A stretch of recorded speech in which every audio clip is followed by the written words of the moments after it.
Hi friends, welcome to our channel Satvi Anshu 1211. ఇవాళ మనం మసాలా వడ ఎలా చేయాలో చూసేద్దాం. దానికి ముందుగా ఇందులోకి 4 అవర్స్ ముందు పచ్చెనపప్పుని సోక్ చేసి పెట్టుకున్నాను.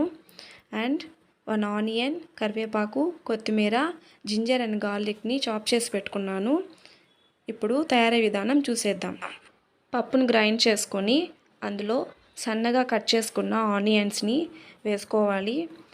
జింజర్ అండ్ గార్లిక్ని నేను సన్నగా చాప్ చేసి పెట్టుకున్నాను, అవి కూడా అందులో వేసుకోవాలి. తర్వాత కొత్తిమీర అండ్ కరివేపాకు కూడా సన్నగా కట్ చేసి పెట్టుకున్నాను, అవి కూడా అందులో వేసి టేస్ట్కి సరిపడా సాల్ట్ను, పచ్చిమిర్చి వేసుకోవచ్చు, ఆప్షనల్, ఎందుకంటే పిల్లలు తినరు కదా పచ్చిమిర్చి, అందువల్ల నేను రెడ్ చిల్లీ పౌడర్ వేశాను. ఇవన్నీ బాగా మిక్స్ చేసుకోవాలి.